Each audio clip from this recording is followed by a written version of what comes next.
Physiology में अपन मादा जनन तंत्र के बारे में पढ़ रहे थे। इसमें पिछली क्लास में अपन ने स्टार्ट किया था मादा जनन तंत्र के हार्मोन।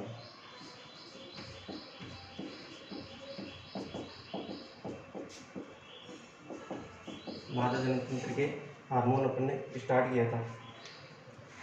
उसमें मादा जनन तंत्र में कई हार्मोन होते हैं, जैसे कि अपन ने नर जनन तंत्र में हार्मोन पढ़े थे, सही है। तो उनमें क्या होता था, 3 प्रकार के हार्मोन अपन ने पढ़े थे। सबसे पहले एफएसएच हार्मोन, आईसीएसएच हार्मोन और इसके अलावा कौन सा हार्मोन, टेस्टोस्टेरोन हार्मोन। ये 3 प्रकार के हार्मोन नर जनन तंत्र में मेजर हार्मोन थे। उसी प्रकार मादा जनन तंत्र में बहुत सारे हार्मोन होते हैं जो मादा जनन तंत्र के कार्य का नियमन करते हैं। जैसे कि मादा जनन तंत्र की अगर बात करते हैं तो इसमें सबसे पहले अपन ने देखा था पहला एफएसएच हार्मोन। एफएसएच हार्मोन था, इसमें इसका नाम है फॉलिकुलर स्टिमुलेटिंग हार्मोन। इसका जो कार्य है वो इसके नाम में ही निहित है। कार्य इसके नाम से ही पता चल जाएगा आपको, फॉलिकुलर स्टिमुलेटिंग हार्मोन। देखो मादा जनन तंत्र के अंदर क्या होता है, अंडाशय होता है, ओवेरी होती है। ओवेरीज के अंदर फॉलिकल्स का निर्माण होता है, पुट्टिकाओं का निर्माण होता है, जो मैं पहले आपको बता चुका हूँ। जो अंडाशय जो होता है उसकी स्ट्रक्चर किस प्रकार होती है, उसमें फॉलिकल्स का निर्माण किस प्रकार होता है। फॉलिकल्स का निर्माण सबसे पहले प्राइमरी फॉलिकल, उसके बाद में सेकेंडरी फॉलिकल, टर्सरी फॉलिकल, उसके बाद में ग्राफिन फॉलिकल। इस प्रकार 4 प्रकार के उनमें परिवर्तन होते हैं। तो ये प्राइमरी फॉलिकल से सेकेंडरी फॉलिकल बनाना, सही है। सेकेंडरी फॉलिकल से टर्सरी फॉलिकल बनाना, टर्सरी फॉलिकल से फिर परिपक्व पुट्टिका या ग्राफिन फॉलिकल बनाना, ये किसका काम होता है, ये काम होता है एफएसएच हार्मोन का काम। देखो फॉलिकुलर स्टिमुलेटिंग हार्मोन, यानी कि फॉलिकल्स स्टिमुलेटिंग का मतलब तो प्रेरित करना, फॉलिकल्स के निर्माण को प्रेरित करने वाला हार्मोन। नाम में इसका कार्य निहित है। फॉलिकल्स जो होते हैं, पुट्टिकाएं होती है, फॉलिकल्स के निर्माण को प्रेरित करने वाला हार्मोन क्या कहलाता है, एफएसएच हार्मोन। तो इससे आपको ऐसे याद रह जाएगा कि एफएसएच जो होता है उसका फुल फॉर्म क्या होता है या इसके अलावा इसका कार्य क्या होता है। दूसरा हार्मोन है एलएच हार्मोन। इसको बोला जाता है ल्यूटियोलाइजिंग हार्मोन। क्या बोला जाता है इसको, ल्यूटियोलाइजिंग हार्मोन। अब देखो नर के अंदर इसका काम क्या था, पहले तो एफएसएच का काम नर के अंदर क्या था, नर के अंदर एफएसएच का काम था शुक्राणुओं के निर्माण को प्रेरित करना, सही है। नर की बात कर रहा हूँ मैं, मादा अभी भूल जाओ, मादा जनन तंत्र को भी भूल जाओ, अपन नर जनन तंत्र की बात करते हैं। वहां पे याद करो कि एफएसएच का वहां पे मैंने क्या कार्य बताया था, एफएसएच का वहां पे कार्य बताया था जो शुक्राणु जो होते हैं, स्पर्म जो होते हैं, उनके निर्माण को प्रेरित करना। किससे होते हैं, जनन कोशिकाओं से। जर्म सेल्स जो होती है, जनन कोशिकाएं होती है, उनसे शुक्राणुओं के निर्माण को प्रेरित करने वाला हार्मोन एफएसएच हार्मोन। अब मादा की बात करते हैं तो मादा में क्या हो गया, नर के अंदर जाहिर सी बात है, नर के अंदर शुक्राणु बढ़ेंगे और मादा के अंदर अंडाणु बढ़ेंगे, सही है। तो जो नर के अंदर शुक्राणु के निर्माण को और मादा के अंदर अंडाणुओं के निर्माण को प्रेरित करता है, जैसे कि नर के अंदर शुक्राणु निर्माण को, मादा के अंदर फॉलिकल्स के निर्माण को प्रेरित करता है। अब एलएच की बात करते हैं, तो एलएच को याद करो, नर के अंदर इसका कार्य क्या था, नर के अंदर एलएच का कार्य क्या था। एलएच को नर के अंदर आईसीएसएच बोला जाता है, याद रखना, नर के अंदर एलएच को आईसीएसएच बोला जाता है। ये अपन ऐसे कह सकते हैं कि नर का जो आईसीएसएच है वो मादा के एलएच हार्मोन के समतुल्य होता है, मतलब उसकी स्ट्रक्चर इसी समान होती है, कार्य भी लगभग इसी समान होते हैं। तो अपन ऐसे बोल सकते हैं आईसीएसएच जो है हार्मोन, वो नर का आईसीएसएच हार्मोन मादा के एलएच हार्मोन से के समतुल्य होता है, अपन ऐसे कह सकते हैं। अब नर के अंदर इसका कार्य क्या था, एलएच हार्मोन का, नर के अंदर, या अपन कह सकते हैं आईसीएसएच हार्मोन जो है इसका नर के अंदर कार्य क्या था, इसका नर के अंदर कार्य था लीडिंग कोशिकाओं से टेस्टोस्टेरोन हार्मोन को प्रेरित करना, हार्मोन के निर्माण को प्रेरित करना। नर के अंदर लीडिंग सेल्स पाई जाती है, 3 प्रकार की कोशिकाएं मैंने आपको बताई थी, जर्म सेल्स, सर्टोली सेल्स और लीडिंग सेल्स। 3 प्रकार की नर के अंदर बताई थी मैंने, 3 प्रकार की कोशिकाएं। सबसे पहली जर्म सेल्स, दूसरी सर्टोली सेल्स जो कि पोषण प्रदान करती है, जर्म सेल्स क्या करती है, शुक्राणु का निर्माण करती है, तीसरी मैंने आपको बताई थी लीडिंग सेल्स, तो टेस्टोस्टेरोन हार्मोन का निर्माण करती है।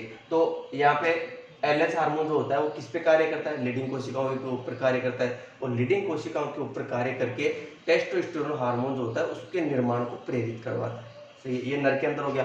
अब मादा की बात करते हैं, तो मादा के अंदर एलएच का कार्य क्या होता है? एलएच का कार्य क्या होता है? आपने एक शब्द लिखता हूँ मैं, आपको याद रहेगा, तो देखो एलएच सर्ज आया था, पिछली क्लास में आया था। एलएच सर्ज क्या होता है? एलएच सर्ज देखो, रक्त में एलएच हार्मोन की मात्रा अचानक से बढ़ना, रक्त के अंदर एलएच हार्मोन की मात्रा का अचानक से बढ़ना क्या कहलाता है? LH surge. और ये कब होता है?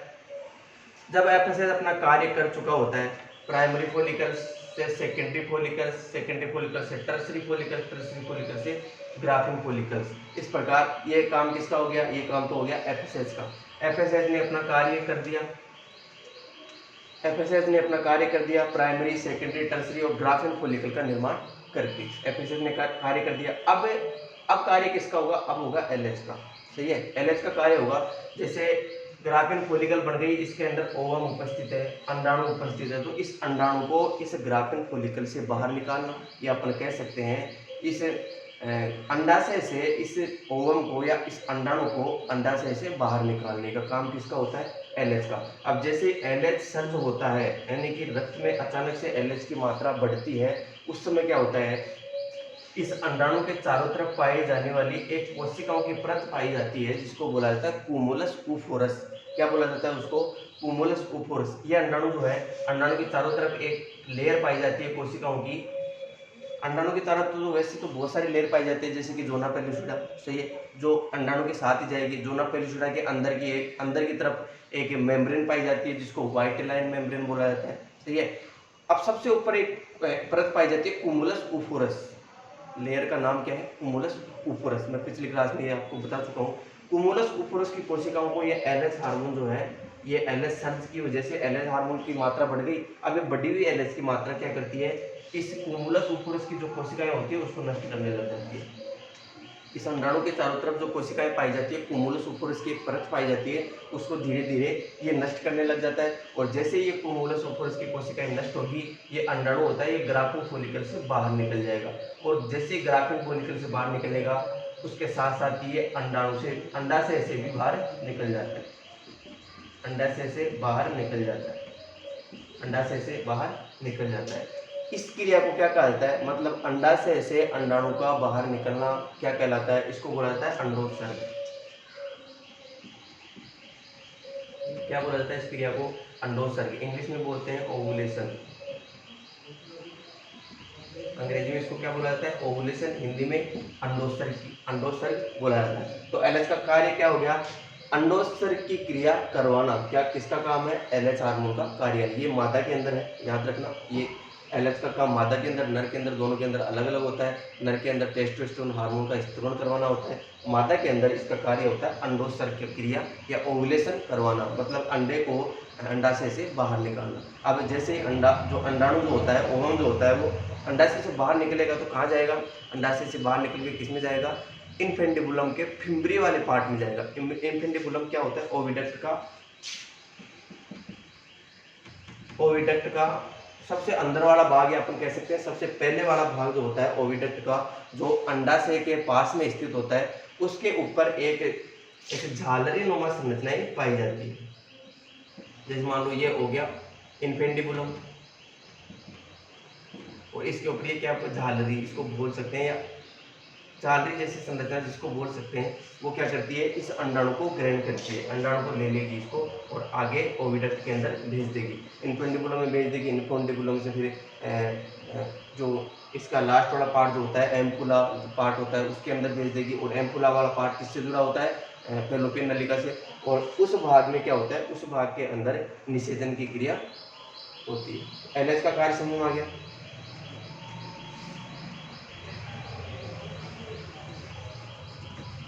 तीसरा हार्मोन है ईस्ट्रोजन। दूसरा कौन सा हो गया? एलएच हो गया था। तीसरा हार्मोन है ईस्ट्रोजन।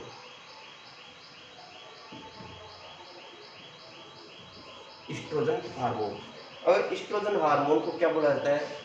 मादा जनन हार्मोन, मादा जनन हार्मोन बोला जाता है। मादा जनन हार्मोन बोला जाता है। किसको बोला जाता है? ईस्ट्रोजन को मादा जनन हार्मोन बोला जाता है। और नर जनन हार्मोन किसको बोला जाता है? टेस्टोस्टेरोन को। नर जनन हार्मोन किसको बोला जाता है? टेस्टोस्टेरोन को। इसको मादा जनन हार्मोन इसलिए बोला जाता है क्योंकि ये हार्मोन जो है ये मादा के अंदर द्वितीयक लैंगिक लक्षण जो होते हैं उनको उत्पन्न कराने का काम करता है। द्वितीयक लैंगिक लक्षण जैसे कि अपन नर और मादा में बाहर की तरफ से देख के क्या फर्क कर सकते हैं, क्या अंतर कर सकते हैं नर और मादा, ये नर है ये मादा है। बाहर की तरफ से देख के जो लक्षण अपन उनमें डिफरेंस कर सकते हैं, जिन लक्षणों में डिफरेंस कर सकते हैं, उन लक्षणों का उत्पन्न कराना किसका कार्य होता है? ईस्ट्रोजन का। जैसे कि आवाज़ पतली होना, सही है, सिल्की मुलायम बाल होना, ये सब चीज़ें ईस्ट्रोजन हार्मोन की वजह से होती है। तो इसको मादा जनन हार्मोन कहा जाता है। और इसका कार्य क्या होता है मादा जनन हार्मोन का? द्वितीय लैंगिक लक्षणों का उत्पन्न करना। द्वितीय लैंगिक लक्षण उत्पन्न करना। द्वितीय लैंगिक लक्षण उत्पन्न करना, ये सब किसका काम हो गया? ईस्ट्रोजन का काम हो गया। ये तीसरा हार्मोन हो गया।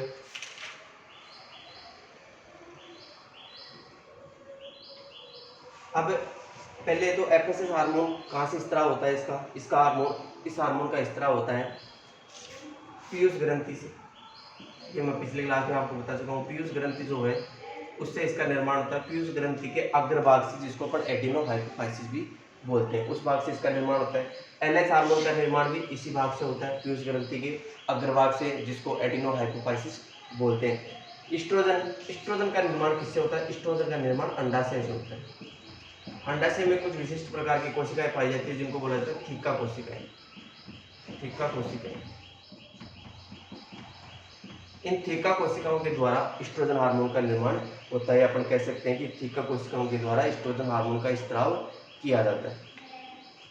ईस्ट्रोजन हार्मोन का स्त्राव किसके द्वारा किया जाता है? थीका कोशिकाओं के द्वारा, अंडाशय में उपस्थित थीका कोशिकाओं के द्वारा किया जाता है। ये कई बार ये क्वेश्चन एग्जाम में पूछ लिया जाता है। जैसे कि अपन बात करते हैं ईस्ट्रोजन, क्वेश्चन आ गया ईस्ट्रोजन का निर्माण कहाँ से होता है या कौन सी ग्रंथि के द्वारा ईस्ट्रोजन का निर्माण किया जाता है? ऑप्शन में आ गए अंडाशय या कार्पस ल्यूटियम हो गया, प्लेसेंटा हो गया, ये सब हो गए।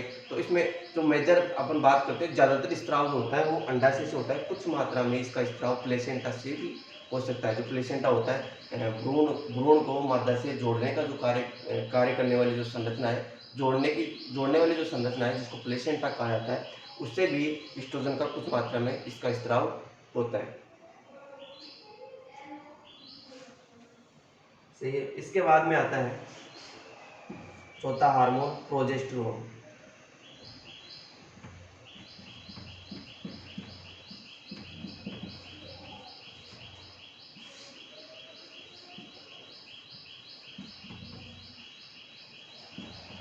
चौथे प्रकार का हार्मोन है प्रोजेस्टेरोन। यह एक प्रकार का स्टेरॉयड हार्मोन है, यह आपको याद रखना है। एक प्रकार का स्टेरॉयड हार्मोन क्या होता है? एक प्रकार का स्टेरॉयड हार्मोन होता है। स्टेरॉयड हार्मोन हो गया। प्रोजेस्टेरोन जो है एक प्रकार का स्टेरॉयड हार्मोन होता है। इसका स्त्राव कहाँ से होता है? देखो, सबसे ज्यादा स्त्राव तो इसका होता है कार्पस ल्यूटियम।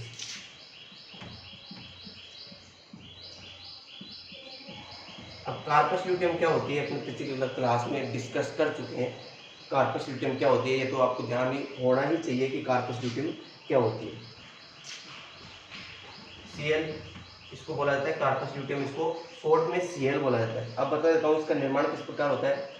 अभी थोड़ी देर पहले आपको मैंने एफएसएस का कार्य बताया था। एफएसएस का कार्य बताया था, क्या क्या कार्य था? पुट्टिकाओं का निर्माण करना, फोलिकल्स का निर्माण करना, primary follicles, secondary follicles, tertiary follicles, graphene follicle. Graphene follicle का निर्माण इसका हो गया। अब ग्राफिन फोलिकल के अंदर जो अंडाणु है उसको निकालने का काम किसका होता है? एनएच का। सही है। अब ग्राफिन फोलिकल एक बहुत बड़ी संरचना होती है। सही है। उसके अंदर अंदर छोटा सा अंडाणु स्थित होता है। ग्राफिन फोलिकल जो होता है उसके अंदर एक छोटा सा अंडाणु स्थित होता है। तो जब इस ग्राफिन फोलिकल वाले पार्ट से जब अंडाणु का भाग बाहर निकल जाता है तो बचा हुआ जो पार्ट होता है ग्राफिन फोलिकल का, जो बचा हुआ पार्ट होता है अंडाणु के अलावा, अंडाणु के निकलने के बाद जो बचा हुआ पार्ट होता है उसको क्या बोला जाता है? Corpus luteum. उस बचे हुए पार्ट को क्या बोला जाता है? Corpus luteum. सही है। ये कार्पस ल्यूटियम हो गया। इसका कार्य होता है, इसका मुख्य कार्य होता है प्रोजेस्टेरोन हार्मोन का स्त्राव करना।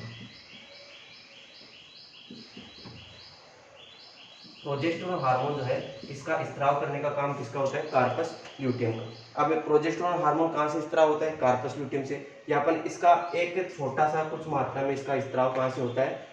प्लेसेंटा से। अभी बताया था प्लेसेंटा क्या होता है? नर और मादा को जोड़ने वाली जो संरचना होती है उसको क्या बोला जाता है? प्लेसेंटा। कार्पस ल्यूटियम का निर्माण जो होता है वो किससे होता है? अंडाशय से होता है। और प्लेसेंटा जो होता है वो नर और मादा को जोड़ने का कार्य करता है। और कुछ मात्रा में प्रोजेस्टेरोन का स्त्राव जो होता है प्लेसेंटा से भी हो सकता है। तो एग्जाम में अगर क्वेश्चन पूछा जाता है प्रोजेस्टेरोन का हार्मोन कहाँ से होता है, तो अगर ये दोनों ऑप्शन आते हैं तो दोनों ऑप्शन आएंगे तो उसमें बोथ भी आएगा, ए और बी बोथ, ये भी ऑप्शन आएगा। क्योंकि कार्पस ल्यूटियम से अगर निर्माण होता है प्रोजेस्टेरोन का तो प्रोजेस्टेरोन का निर्माण होता है प्लेसेंटा से भी होता है, सही है। लेकिन अगर मेजर की बात करें कि ज़्यादातर मात्रा में कार्पस प्रोजेस्टेरोन का स्त्राव होता है वो किससे होता है? कार्पस ल्यूटियम से। कार्पस ल्यूटियम जो बनती है वो प्रोजेस्टेरोन के हार्मोन के स्त्राव के लिए ही बनती है। अब प्रोजेस्टेरोन का काम क्या होता है? इसके बहुत सारे काम होते हैं प्रोजेस्टेरोन के, जैसे कि अपन बात करते हैं गर्भाशय के संकुचनों को रोकना, गर्भाशय में उत्पन्न होने वाले संकुचनों को रोकना,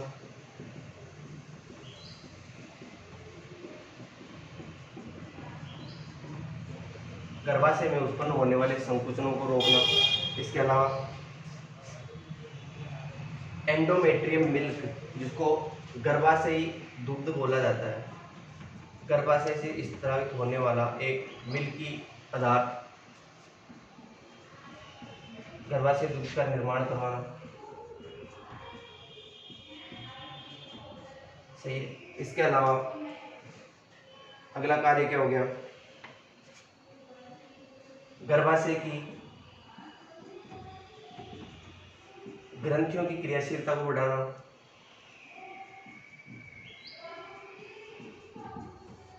ग्रंथियों की क्रियाशीलता को बढ़ाना,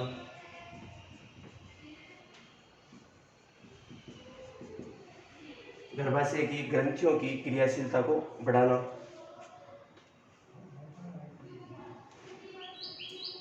इसके अलावा गर्भाशय को गर्भधारण के लिए तैयार करना, गर्भाशय को गर्भधारण यानी प्रेगनेंसी जिसको बोला जाता है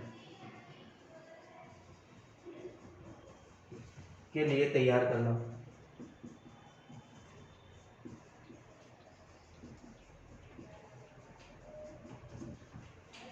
गर्भाशय को गर्भधारण यानी प्रेगनेंसी जो होती है उसके लिए तैयार करना। इसका जो मुख्य कार्य होता है वो यही होता है। क्या होता है? गर्भाशय को गर्भधारण यानी प्रेगनेंसी के लिए तैयार करना, या अपन कह सकते हैं कि जीवन भर प्रेगनेंसी को बनाए रखना। जीवन पर्यंत जहाँ तक प्रेगनेंसी का जो टाइम होता है, एक पशु का प्रेगनेंसी का टाइम होता है, उस टाइम तक उस प्रेगनेंसी को बनाए रखना। अगला कार्य क्या हो गया? गर्भधारण को बनाए रखना।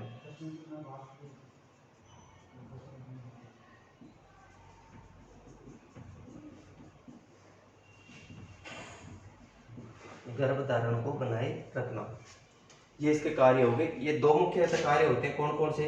गर्भाशय को गर्भधारण के लिए तैयार करना, दूसरा गर्भधारण को बनाए रखना यानी प्रेगनेंसी को बनाए रखना। ये प्रेगनेंसी से संबंधित इसका कार्य होता है, इसलिए इसको क्या बोला जाता है? Pregnancy hormone.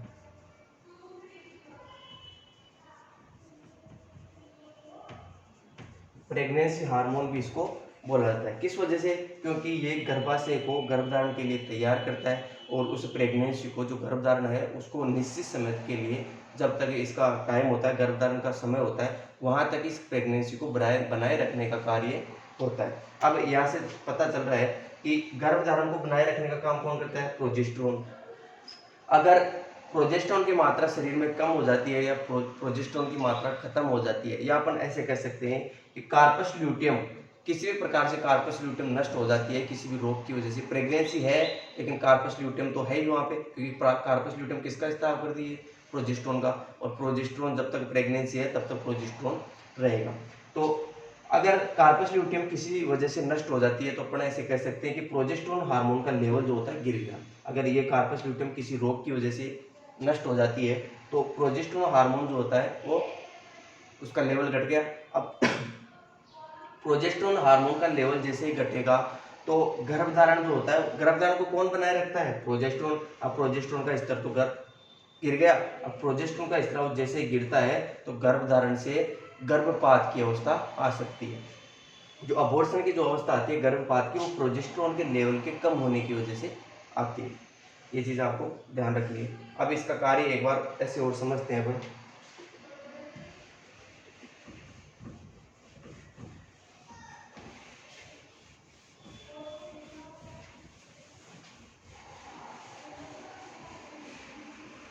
ये सारे काम हो गए इसके। अब देखो प्रोजेस्टेरोन किस प्रकार कार्य करता है।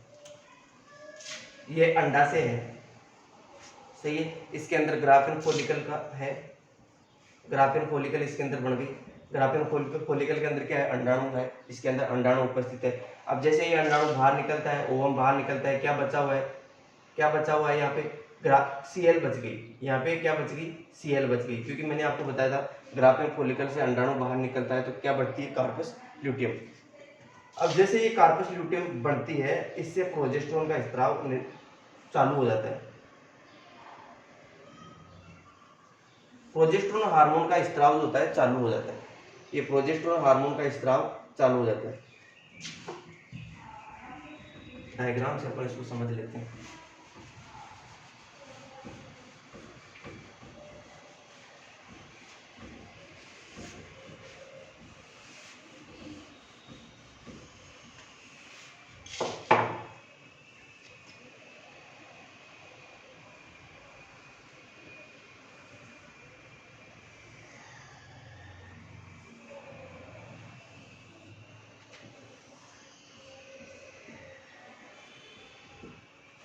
ये गर्भाशय है, सही है। यहाँ पे ये फैलोपियन ट्यूब, क्या है यहाँ पे? फैलोपियन नलिका। यहाँ पे क्या है? उपस्थित है अंडाशय। यहाँ पे क्या उपस्थित है? अंडाशय। इसमें झालरी संरचना जहाँ पाई जाती है और यहाँ पे क्या पाया जाता है? अंडाशय, सही है। ऐसी कैसी संरचना यहाँ भी पाई जाती है। एक टाइम में केवल एक ही अंडाशय से अंडाणु निकलेगा, या तो इससे निकल जाएगा या इससे निकल जाएगा। एक समय में केवल एक अंडाशय से ही अंडाणु निकलता है। अब मान लो इसके अपन बात करते हैं, इस अंडाणु की अगर बात करते हैं तो इस अंडाणु में ये ग्राफिन फॉलिकल का निर्माण हो रहा है। यहाँ पे ग्राफिन फॉलिकल का निर्माण हो गया, ऐसे समझो। यहाँ पे ग्राफिन फॉलिकल का निर्माण यहाँ पे हो गया, सही है। अब ग्राफिन फॉलिकल जैसे ही फटती है तो अंडाणु इसमें चला जाता है। ग्राफिन फॉलिकल जैसे ये फटेगी, एलएच का स्त्राव बढ़ेगा। एलएच का स्त्राव बढ़ेगा तो यहाँ उपस्थित जो अंडाणु इसके अंदर उपस्थित है वो किस में जाएगा? इन्फेंटिबुलम यानी ओविडक्ट वाले भाग में जाएगा, अंडनाल के भाग में जाएगा। बचा हुआ पार्ट क्या बनाता है? सीएल बनाता है। बचा हुआ पार्ट क्या बनाता है? सीएल बनाता है। अब जैसे ये सीएल बनती है, सीएल से किसका निर्माण हो जाता है? प्रोजेस्टेरोन का हार्मोन। प्रोजेस्टेरोन हार्मोन है, उसका स्त्राव होने लग जाता है। प्रोजेस्टेरोन हार्मोन का स्त्राव होने लग जाता है। अब ये प्रोजेस्टेरोन का हार्मोन जो है, प्रोजेस्टेरोन हार्मोन है, इसका कार्य क्या होता है? मैंने बताया था आपको, गर्भधारण के लिए गर्भाशय को तैयार करना। गर्भधारण के लिए गर्भाशय को तैयार करना, सही है। अब तैयार कैसे करेगा? ये क्या करता है? इसका स्त्राव ये क्या करता है? गर्भाशय में आता है, गर्भाशय की दीवारों में अपना प्रभाव दिखाता है और इसकी दीवारों को मोटी करने लग जाता है। इसकी दीवारों को मोटी करने लग जाता है। क्यों मोटी क्यों करेगा? क्योंकि इसको पता है कि यहाँ पे अंडाणु निकल चुका है। अब ये नहीं जानता कि अंडाणु जो होता है निषेचित होगा या नहीं होगा। ये तो ये मान के चल रहा है कि अंडाणु जो होता है निषेचित होगा, अंडाणु से बच्चे का निर्माण होगा। अब प्रोजेस्टेरोन तो ये मान के चल रहा है कि इसका जो यहाँ पे अंडाणु निकला है तो यहाँ पे मतलब अंडाणु निकला है तो बच्चे का निर्माण भी होगा। तो ये क्या करता है? इस अंडाणु को, ये अंडाणु यहाँ पे आएगा, अंडाणु आएगा यहाँ पे, इसके बाद में यहाँ पे इस साइड से शुक्राणु आएंगे, सही है। शुक्राणु आएंगे और यहाँ पे निषेचन होगा। ये किसके अनुसार है? प्रोजेस्टेरोन के अनुसार। अब ये जो यहाँ पे निषेचन हो गया, मान लो यहाँ पे निषेचन हो गया, अंडा जायगोट बन गया, युग्मनज बन गया यहाँ पे। तो इस युग्मनज को यहाँ पे रोपित होना है, युग्मनज आएगा और यहाँ गर्भाशय में रोपित होगा, मतलब गर्भाशय की दीवार से चिपकेगा। तो इस गर्भाशय की दीवार से चिपकेगा तो इसको पहले तैयार करने पड़ेगा ना। जब ये गर्भाशय की दीवार से चिपकेगा, ये अंडाणु यहाँ पे जो निषेचित हुआ अंडाणु है ये गर्भाशय में आएगा, और गर्भाशय की अगर दीवार पहले ही पतली है तो चिपक नहीं पाएगा ढंग से। तो इसको क्या करता है, ये मोटी करता है, इसके अंदर रक्त वाहिनियों का निर्माण करता है, नई नई रक्त वाहिनियां, ताकि ज्यादा से ज्यादा मात्रा में क्या हो, यहाँ पे रक्त का संचार हो, ज्यादा से ज्यादा मात्रा में रक्त का संचार हो। सही है। ये किसकी वजह से हो रहा है, प्रोजेस्टेरोन की वजह से। प्रोजेस्टेरोन कहाँ से निकल रहा है, कार्पस ल्यूटियम से। अब ये मान लो निषेचन हो गया, अपन मान लेते हैं कि निषेचन हो गया, निषेचन हो गया। अब ये अंडाणु जो है निषेचित हुआ अंडाणु, जायगोट बोलते हैं इसको, जायगोट यहाँ पे आ गया। अब जायगोट आएगा और गर्भाशय की दीवार से चिपक जाएगा, गर्भाशय की दीवार से चिपक जाएगा। ये जो जायगोट होगा, जो अंडाणु और शुक्राणु के निषेचन से जो बना है जायगोट, निषेचन के बाद में, तो ये जो जायगोट है यहाँ पे आके चिपक जाएगा, गर्भाशय की दीवार से चिपक जाएगा। अब जैसे ही गर्भाशय की दीवार से चिपक जाएगा तो यहाँ पे किसका निर्माण करेगा, प्लेसेंटा का निर्माण होगा। मतलब जो ये भ्रूण है, ये भ्रूण और मादा की जो दीवार है, माता की गर्भाशय की जो दीवार है, उसके बीच में एक संपर्क बनता है जिसको बोला जाता है प्लेसेंटा। तो यहाँ पे प्लेसेंटा का निर्माण होगा। अब देखो, जब तक ये प्रेगनेंसी बनी रहेगी, जब तक ये बच्चा गर्भाशय से चिपका रहेगा, तब तक इस प्रोजेस्टेरोन का स्त्राव होता रहेगा। मतलब कार्पस ल्यूटियम तब तक बनी रहेगी शरीर के अंदर, मादा के अंडाशय में कार्पस ल्यूटियम तब तक बनी रहेगी जब तक ये अंडाणु जो होता है, ये जायगोट है, ये मादा के गर्भाशय से चिपका हुआ है। सही है।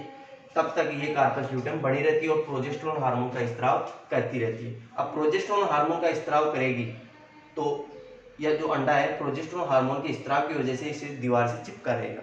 अब मान लो किसी कारणवश, किसी रोगवश इस कार्पस ल्यूटियम नष्ट हो जाती है, ये कार्पस ल्यूटियम क्या हो जाती है, नष्ट हो जाती है। अब कार्पस ल्यूटियम नष्ट होगी तो प्रोजेस्टेरोन हार्मोन जो है उसका लेवल घटेगा, प्रोजेस्टेरोन हार्मोन का लेवल घटेगा, प्रोजेस्टेरोन हार्मोन का लेवल घटेगा तो ये अंडाणु होता है, ये जो जायगोट है, ये गर्भाशय की दीवार से भी हट जाएगा, और दीवार से हट जाएगा तो गर्भपात हो जाएगा, अबॉर्शन हो जाएगा। मतलब इस प्रेगनेंसी के लिए इस गर्भाशय को तैयार करना, और जीवन जितना टाइम प्रेगनेंसी लेती है उतने टाइम तक इस प्रेगनेंसी को बनाए रखने का काम किसका होता है, प्रोजेस्टेरोन। कार्य समझ में आ गया प्रोजेस्टेरोन। नेक्स्ट आता है रिलैक्सिन हार्मोन। इसके पहले अगला हार्मोन देखो 5 नंबर का, जिसको बोला जाता है प्रोस्टाग्लैंडिन।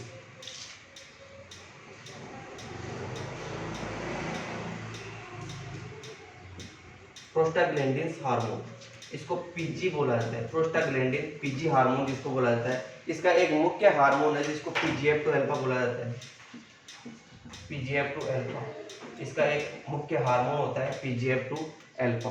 सही है। प्रोस्टाग्लैंडिन बोला जाता है इसको, पीजी बोला जाता है, प्रोस्टाग्लैंडिन या पीजीएफ2 अल्फा इसका एक हार्मोन है जो इसका प्रकार है, पीजी का प्रकार है पीजीएफ2 अल्फा।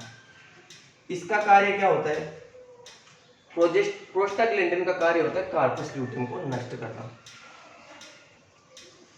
प्रोस्टाग्लैंडिन हार्मोन का कार्य क्या होता है, कार्पस ल्यूटियम को नष्ट करना। अब मान लो प्रेगनेंसी हो रही है, यहाँ पे प्रेगनेंसी है, बच्चा भ्रूण जो है वो माता की गर्भाशय से जुड़ा हुआ है।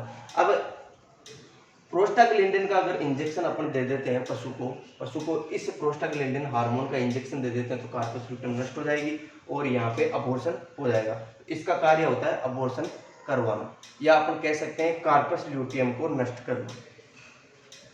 इसका कार्य क्या है, कार्पस ल्यूटियम को नष्ट करना। इसका कार्य क्या है, कार्पस ल्यूटियम को नष्ट करना। अब ये मादा के अंदर पाया जाता है, कब पाया जाता है ये सुनो। अगर मादा में नॉर्मली ये पाया जाएगा तो गर्भपात भी करा सकता है, तो ये नॉर्मली नहीं पाया जाता है। ये कब उत्पन्न होता है वो देखो, अगर प्रेगनेंसी बनी हुई है तो अगर अपन इसका प्रोस्टाग्लैंडिन का अगर इंजेक्शन दे देते हैं, प्रोस्टाग्लैंडिन का इंजेक्शन दे देते हैं तो कार्पस ल्यूटियम नष्ट हो जाएगी और अबॉर्शन हो जाएगा। लेकिन अगर मान लो यहाँ पे मान लो इसको मैं मान लेता हूँ कि ये भ्रूण बना ही नहीं, सही है, यहाँ पे गर्भाशय तैयार हो चुका है, प्रोजेस्टेरोन की वजह से गर्भाशय तैयार हो चुका है, अंडाणु यहाँ पे आ चुका है, अंडाणु यहाँ पे आ चुका है, लेकिन मान लो अंडाणु तो यहाँ पे आ गया, लेकिन इधर से शुक्राणु नहीं आता है, यहाँ शुक्राणु है वो नहीं आता है, शुक्राणु नहीं आता है। अंडाणु तो यहाँ पे आएगा, सही है, अंडाणु तो आ गया, शुक्राणु मान लो यहाँ पे नहीं आता है। अब शुक्राणु नहीं आएगा तो निषेचन नहीं होगा, और निषेचन नहीं होगा तो भ्रूण का निर्माण भी नहीं होगा, सही है, भ्रूण का निर्माण भी नहीं होगा। अब भ्रूण का निर्माण नहीं होगा तो ये अंडाणु जो होता है आगे आते आते क्या होता है, धीरे धीरे नष्ट हो जाता है। यहाँ पे आते आते ये अंडाणु नष्ट हो जाता है। अंडाणु का जीवन काल होता है 12 घंटे का, अंडाणु का जीवन काल होता है 12 घंटे का, मतलब एक बार निकलने के बाद अंडाशय से एक बार जब अंडाणु बाहर निकल गया तो उसके बाद में 12 घंटे तक जीवित रह सकता है। तो धीरे धीरे ये 12 घंटे बाद में धीरे धीरे ये नष्ट होना स्टार्ट हो जाएगा। जो अंडाणु यहाँ पे था, यहाँ पे निषेचन अगर नहीं होता है तो आगे आते आते ये अंडाणु नष्ट हो जाता है। अब ये अंडाणु नष्ट हो गया, जाइगोट नहीं बना, युग्मनज नहीं बना है यहाँ पे, क्योंकि निषेचन हुआ ही नहीं, तो निषेचन नहीं हुआ तो युग्मनज का निर्माण भी नहीं हुआ। अब युग्मनज का निर्माण नहीं हुआ तो गर्भाशय तो पहले से तैयार बैठा है, ये गर्भाशय जो है वो ये तो क्या होता है, पहले से तैयार बैठा है कि यहाँ पे अंडाणु आएगा, यहाँ पे जो भ्रूण आएगा, भ्रूण आके अपने से चिपकेगा, ये गर्भाशय तैयार बैठा है। लेकिन यहाँ से भ्रूण आता ही नहीं है, भ्रूण नहीं आता है तो ये क्या करता है, ये जो गर्भाशय की जो दीवार होती है, ये गर्भाशय की दीवार इस हार्मोन का निर्माण कर देती है।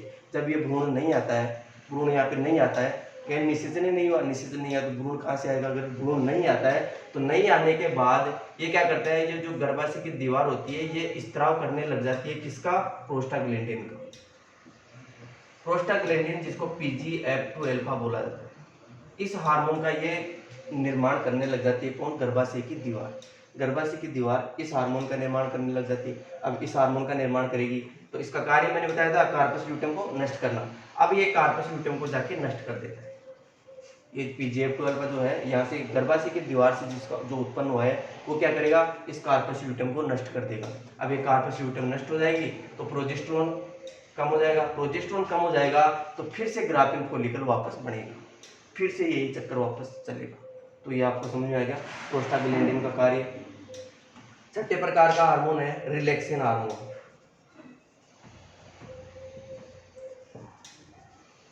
रिलैक्सिन हार्मोन, अब रिलैक्सिन हार्मोन का मतलब होता है, रिलैक्सिन का नाम से पता है रिलैक्स करना। अब जब गर्भाशय के अंदर बच्चा पल रहा है, सही है, प्रेगनेंसी के टाइम पे, पार्चुरेशन के टाइम की बात कर रहा हूँ, ब्याने के समय, जो ब्याने के समय ये क्या करता है, रिलैक्सिन हार्मोन ब्याने के समय प्लेसेंटा के द्वारा उत्पन्न किया जाता है। जो मादा और भ्रूण के बीच में जो संपर्क होता है, भ्रूण और मादा के बीच में जो संपर्क होता है उसे प्लेसेंटा कहते हैं, उस प्लेसेंटा से इसका निर्माण किया जाता है रिलैक्सिन हार्मोन का। तो एक रिलैक्सिन हार्मोन क्या करता है, यहाँ से उपस्थित ये जो गर्भाशय की जो दीवारें होती है उनको ढीला कर देता है, गर्भाशय की दीवारें ढीला कर देती है। कि अपन ऐसे कह सकते हैं कि इसमें जो सर्विक्स होती है, सर्विक्स वेजाइना जो होती है यहाँ पे उपस्थित सर्विक्स वेजाइना, उसकी मसल्स को ढीला कर देता है ताकि जो पार्चुरेशन की क्रिया होती है, ब्याने की क्रिया होती है, उसमें आसानी हो सके। सही है, पार्चुरेशन की क्रिया जो होती है उसमें आसानी हो सके। तो रिलैक्सिन का काम क्या हो गया, जो गर्भनाल जो होती है, इनको सर्विक्स और वेजाइना को क्या बोला जाता है, गर्भनाल। तो गर्भनाल को रिलैक्स करने का काम किसका होता है, रिलैक्सिन हार्मोन। किसका काम होता है, रिलैक्सिन हार्मोन का। तो ये हो गया रिलैक्सिन हार्मोन का कार्य हो गया। सातवां हार्मोन होता है GnRH, जिसको बोला जाता है gonadotropin releasing hormone. Gonadotropin releasing hormone ये क्या करता है, ये हाइपोथैलेमस से स्त्रावित होता है, हाइपोथैलेमस से इसका स्त्राव होता है। और ये क्या करता है, ये FSH और LH के स्त्राव को बढ़ाता है। FSH और LH के स्त्राव को नियंत्रण करने का काम किसका होता है, GnRH। तो ये 7 प्रकार के हार्मोन अपन ने मादा जनन तंत्र में पढ़े। नेक्स्ट नया टॉपिक स्टार्ट करेंगे, निषेचन गर्भावस्था किस प्रकार होती है वो आप नेक्स्ट क्लास में देखेंगे।